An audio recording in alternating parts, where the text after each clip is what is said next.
दशरथ। दशरथ जी अपुत्रक थे। महाराज दशरथ जी का पुत्रों की आकांक्षा से प्रेरित होकर गुरु वशिष्ठ के निकट जाना पड़ा। गुरुदेव का आशीर्वाद उन्हें उपलब्ध हुआ।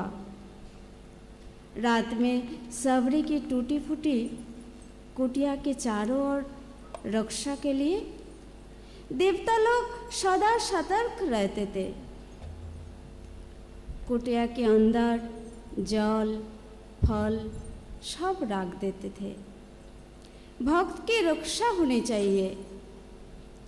यद्यपि गुरु मातंग जी ने संयम, श्रद्धा और विश्वास इन 3 गुणों से शिष्यों का तैयार कर दिया।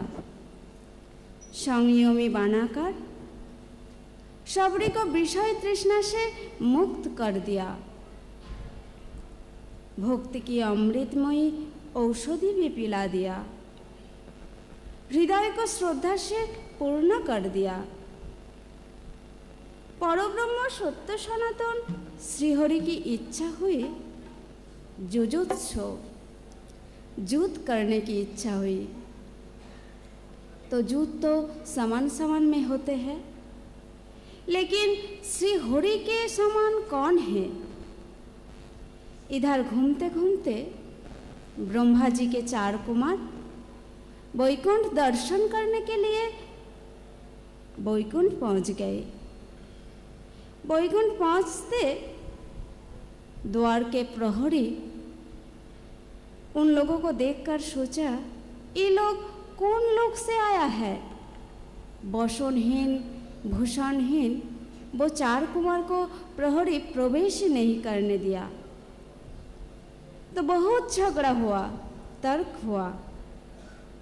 तब ब्रह्मचारियों ने एक साथ शाप दे दिया, तुम लोग दैत्य कुल में जन्म ले जाओ। प्रहरियों के मुंह से सारा संवाद सुनकर प्रभु जी जय विजय को शांत किया और बोली, कोई डर नहीं है जय विजय, कोई डर नहीं है। हर एक अवतार में, सुनो जय विजय, हर एक अवतार में तुम लोगों का ही प्राधान्य रहेगा। राम अवतार के लिए यानी प्रथम मनुष्य शरीर में अवतारित होने के लिए वो 4 कुमारों की कृपा संपत्ति बन गई ना। श्रोताएं, महाराज चक्रवर्ती दशरथ जब शनि ग्रहराज के साथ युद्ध करने का तैयार किया तो शनि के अधिदेवता महाराज दशरथ से एक विशेष मिनती के साथ मिनती किए और भविष्यवाणी सुनाई। क्या सुनाया था आदित्य पुत्र ने? आदित्य पुत्र ने सुनाया, हे महाराज, रघुकुल मुनि तुम्हारे पुत्र रूप में प्रकट होंगे। शशागोड़ा धारा के सम्राट दशरथ जी को पुत्र प्राप्ति के लिए आशीर्वाद से अभिशाप भी अधिक मिला। श्रोताएं, आप लोग धीरे धीरे से सुनिए। मनुष्य कैसा भी हो, उसे भूल नहीं होगी यह कहा नहीं जा सकता, और भूल हुए बिना विपत्ति कदाचित ही आती है। आखिर उत्तम व्यायाम भी है और व्यसन भी है। स्वार्थ तथा मन की उग्रवृत्तियों को तुष्ट करने के लिए आखिर निंदनीय है। श्रोताएं, कुछ लोगों के लिए ये भी मनोरंजन भी है, फिर भी यह निंदनीय है। आप लोग कह सकते हैं महाराज दशरथ एक निरीह मातृपितृ भक्तिपरायण तपस्वी, एक जन्मांत पति पत्नी के नयन स्वरूप संतान श्रवण कुमार को भूलवशत बाण विद्ध किया और श्रवण कुमार को मृत्यु हो गई। महाराज दशरथ की संतान प्राप्ति के लिए श्रवण कुमार के पिता के अभिसंपद कृपा संपद बन गई ना। जब महाराज दशरथ आग्नेयोपासन की सहायता से अग्नि प्रकट करके चिता में अग्नि लगा दी, तब उस वृद्ध ने उन्हें शाप देते हुए कहा, हे राजन, तुमने हम अंधों से सत्य कहा। यदि तुम मिथ्या बोलकर निरपराध बनते तो तत्काल तुम्हारे वो मस्तक टुकड़े हो जाते। तुमने हमारे एकमात्र आश्रय पुत्र को मार दिया, अतः आज जैसे हम पुत्रों के वियोग में मर रहे हैं, तुम्हारी भी मृत्यु पुत्रों के ही वियोग में होगी। हे श्रद्धालु श्रोताएं, ये अंध मुनि के अभिशाप कृपा संपद बनकर महाराज दशरथ को पुत्रों का लाभ कराया। दंड कारण में भीलकन्या तपस्या में डूब गई और इधर नृसिंह देवता मानव रूप लेने के लिए रो रहा है। अंध मुनि के अभिशाप नृसिंह देवता के प्रकट होने का कारण बना, क्योंकि मनु एवं शत्रुपा के साधन से संतुष्ट होकर भगवान बोले थे, मैं हो श्रीहरि, तुम्हारी भक्ति ही है मेरी प्यारी। अतएव रघुवंश की महिमा बढ़ाने के लिए तुम दोनों दशरथ और कौशल्या रूप में मुझे ही ज्येष्ठ पुत्र रूप में लाभ करोगे। अपुत्रक दशरथ पुत्र प्राप्ति के हेतु अंध मुनि से शापित हुए। महाराज दशरथ जानते थे संत की दृष्टि सृष्टि करती है, चाहे वो कृपा दृष्टि हो या क्रोध दृष्टि हो। मणिमोहन राजा दशरथ जपने लगे, हरि आएगा, पुत्र हरि रूप में आएगा, श्री हरि पुत्र रूप में आएगा। दंड कारण में नाम की धुन और नाम की अजपा जप चल रही है, राम आएगा। श्रोताएं, अगर आप किसी का कल्याण करना चाहते हो तो कल्याण के लिए श्री नाम जप करना। विश्वस्व कल्याण करह श्री हरि नाम, जगत अपि मंगल स्वरूपम श्री नाम। श्री नाम में स्वयं नाम ही है, नाम में रस है। इसलिए प्रभु जी ने कहा है कि नौ में भक्त चतुर्वेदी, मत भक्त सवचः प्रिय। अर्थात वेद अध्याय मेरे प्रिय नहीं है, नाम भजनकारी मेरा प्यारा है।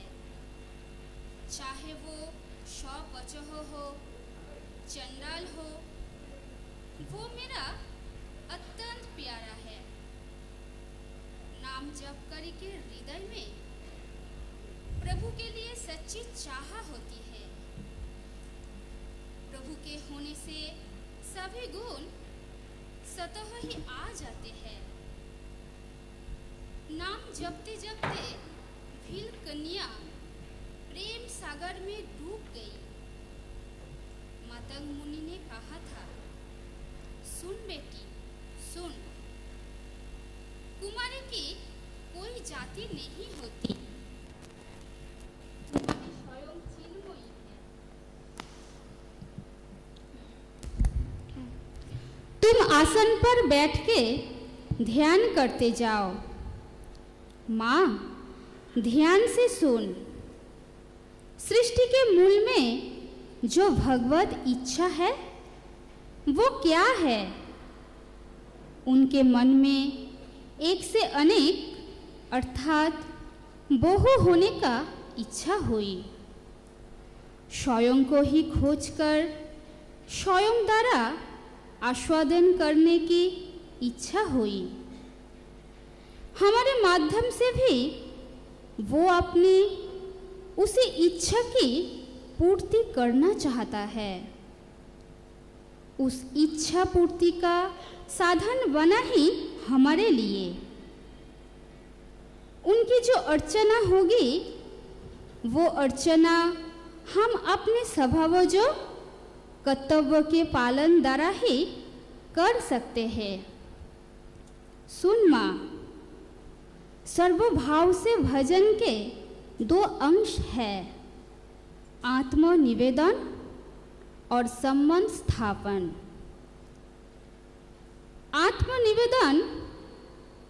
आत्मनिवेदन अंश एक प्रकार से निष्क्रिय है, अपने को निवेदन कर देना। श्री पुरुषोत्तम में अपने को विलीन कर देना। इसी का दूसरा नाम है आत्मनिक्षेप यानी आत्मसमर्पण। संबंध स्थापन अंश किंतु सक्रिय है।